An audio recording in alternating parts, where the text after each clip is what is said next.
Huge Raphael Varane injury update onto this channel, which goes by the names of United Matters channel. How are you guys and where you watching us from? I go by the names of Rock and David. Smash the like button, comment and share. And if at all you're watching us for the very first time, or you've always been watching us and you've not yet subscribed to this channel, guys, endeavor to go into the lower right bottom corner and subscribe to our channel so as not to miss out on stories that we do upload in here on a daily. Now, we all know yesterday that Raphael Varane really got off the pitch around, was it the 37th minute, after the game was 3-0 against City, and all of us were so much worried about this guy, and we thought, oh, is he really injured a lot? And the manager Erik ten Hag had the following to say: no sooner had the game really come to the end, he said, the Frenchman did go down the tunnel treatment upon his withdrawal, but Ten Hag detailed that the injury was significant enough to bring his afternoon to an early conclusion. And in Ten Hag's own words, this is what he said: I don't think so that we would have carried on if the score would have been closer. Eric responded to a question about the defender substitution in his post-match press conference. But you get him off because when you are 4-0 down, you don't want to take a risk to get a bigger injury. But I think it's that big. The injury, that he couldn't carry on. So that's what Ten Hag really came on through and really said after that game of football when we lost 6-3 to a side which goes by the name of Man City. That was really annihilating and humiliating. It was a distraction at the Etihad of the Manchester United team, where Ten Hag really got tactics wrong against Pep Guardiola, and I think he underestimated the level at which Man City was at, and he then did what he didn't need to do into that game of football. And obviously a player who goes by the names of Scott McTominay and Eriksen, they really let him down in the midfield area, especially Scott McTominay, because people have been so much of praise of this guy, but I think you now know the levels of Scott McTominay, and obviously when he needs to raise up to the occasion, he really failed to raise up to the occasion because it looked like the midfield of Man City was way too heavy for him to carry on his shoulders, and that's what led to that loss of United and our defense being so much exposed. And even Erik ten Hag in his post-match conference came out and said, I think it was not Erik ten Hag, it was Gary Neville. Let me see. Gary Neville had something to say about this. Let me see. Gary Neville had something to say about this. He had something to say serious about this game of football, and he was talking about our midfielders, and he slated them because he really had a point about them. And trust me, Gary Neville is really one of those people that really came out and said Eriksen, Scott McTominay, Anthony, and Sancho were really responsible for these locks because the wingers never tracked back, and the midfield really never did its job, because Eriksen, one of the most brilliant people on the field of play, only had one moment I remember, that goal of Anthony when he switched that ball from the left to the right, and Anthony took a very good fast touch and curled it in the back of the net. I think that was the only occasion when I will felt Eriksen was important in that game of football, but the rest, he really looked dull and damp in there for you. So let's get into this story of a man who goes by the names of Raphael Varane, because if you talk about the game yesterday, we can talk about it till kingdom come. Now, Raphael Varane's ankle injury is not expected to keep the Manchester United defender sidelined for a long period of time. Isn't that some good news?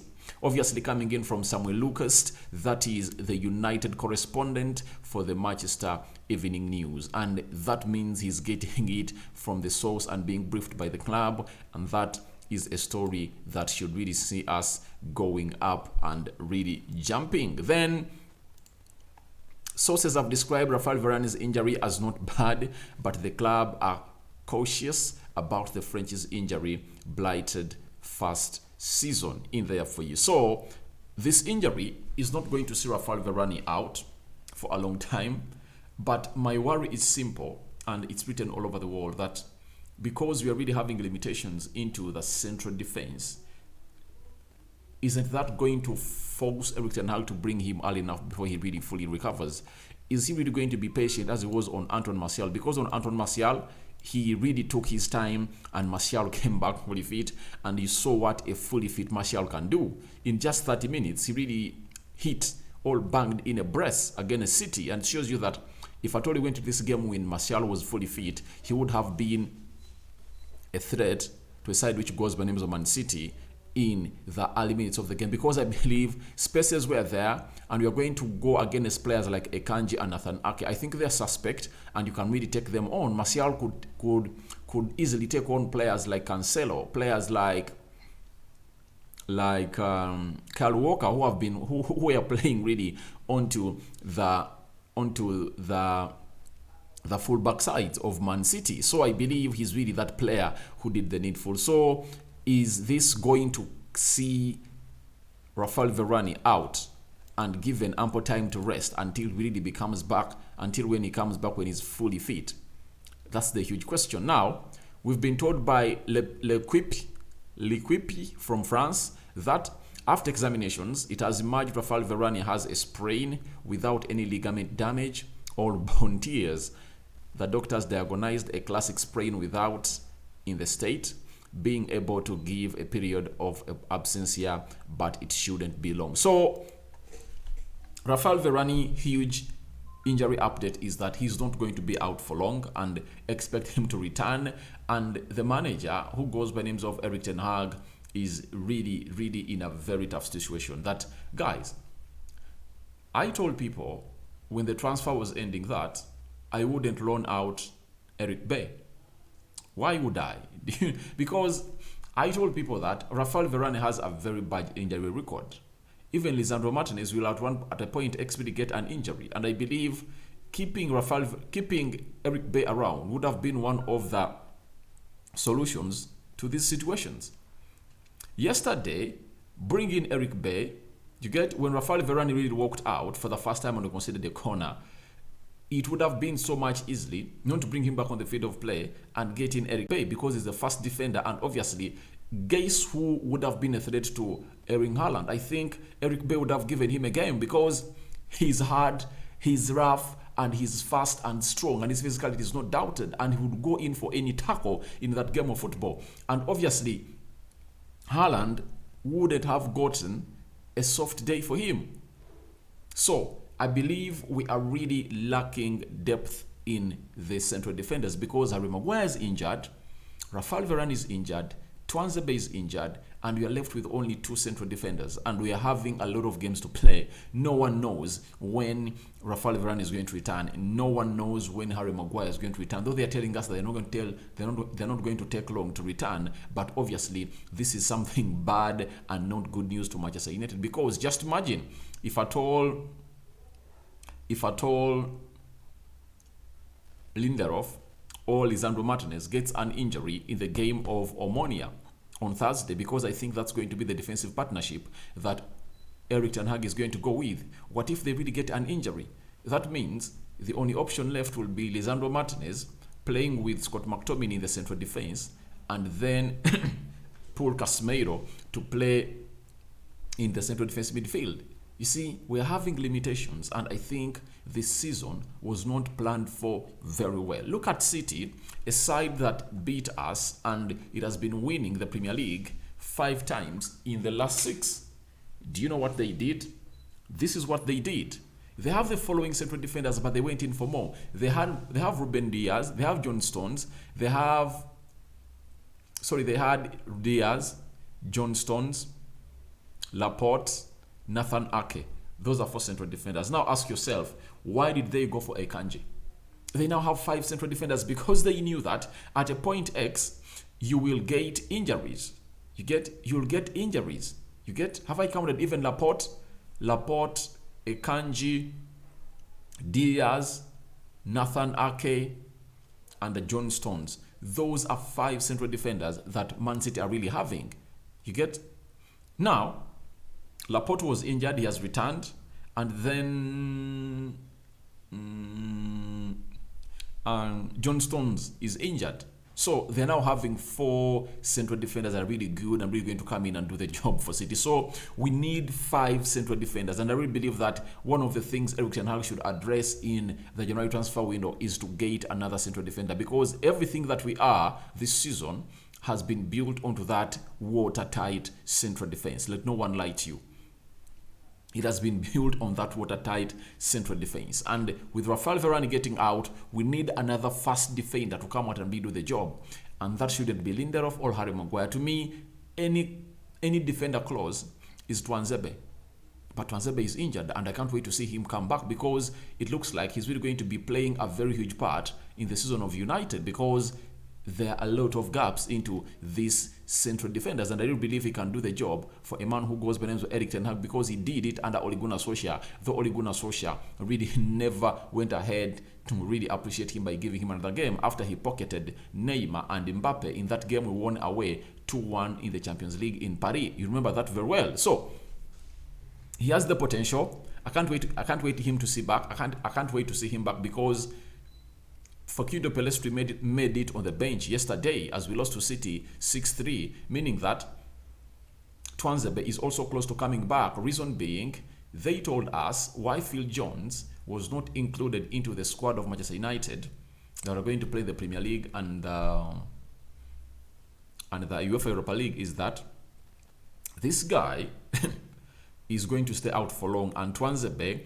and Pellistri injury duration recovery was really limited or little, and they're going to return in a short period of time possible. So I think Tuanzebe is soon returning from injury, and we can't wait to welcome him back into training at Carrington to see either they can play a little bit of a part into this season. So that is where United is standing right now, and it's really a very horrible situation that you wouldn't like to see your team in, and obviously that is what we've been told. Now today, again, Samuel Lucas went ahead to let us know about Raphael Varane, that Raphael Varane drove into Carrington today, and Erik ten Hag this Wednesday will clarify he's available to travel to Cyprus. So on Wednesday, it's when they're going to name the squad that is traveling to side, which goes by the name of Cyprus, and Erik ten Hag will come out and give us an update on Raphael Varane, his injury in the face. So to me, I believe let's not really hurry him back, because I believe in the games that we are having, our next games,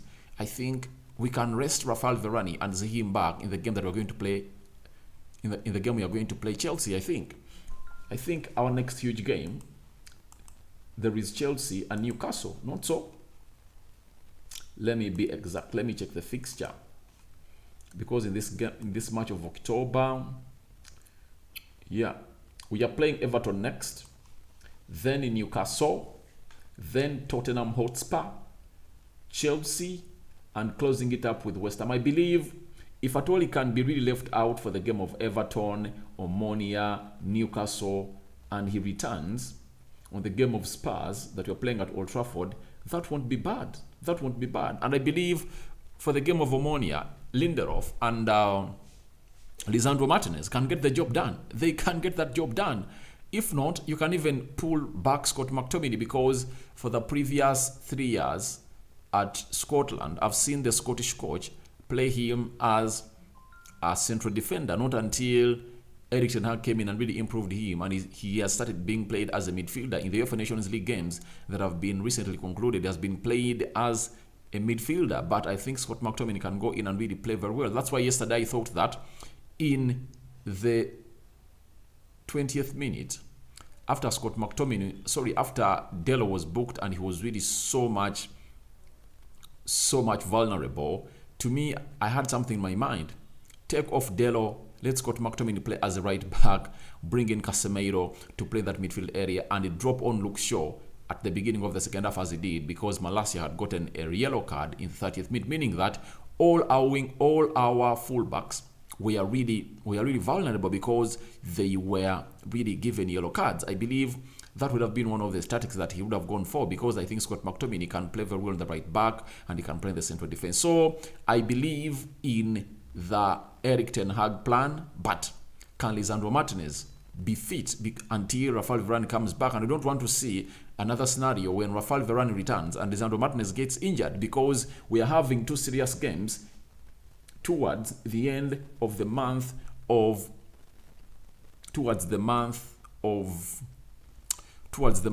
October. On 19th we are playing Tottenham, and on the 22nd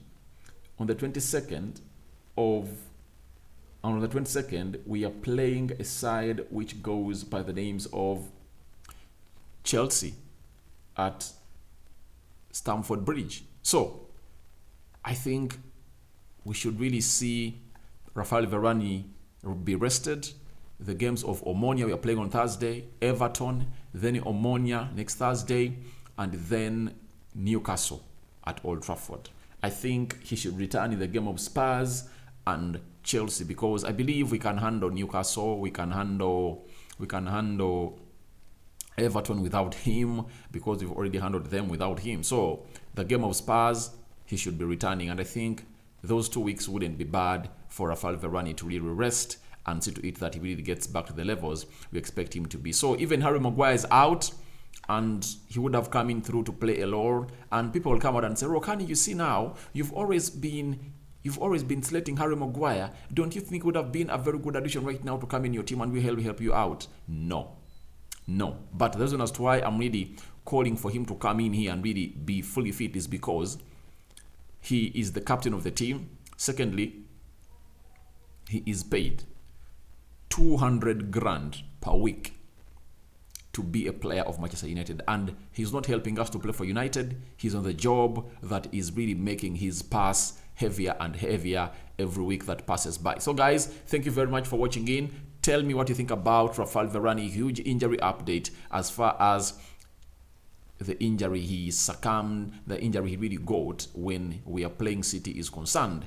This is Rock and David, first video of the day. I'm going to come back with much more. I'm out for now. See you later. I hand you over to the Almighty Lord. May Him protect you abundantly. And obviously, your reactions are welcome into the comment section below about Raphael Varane's huge injury update. Rock and David is my name. United Matters channel is the YouTube channel you've been watching me on. And I sign out for now. See you later.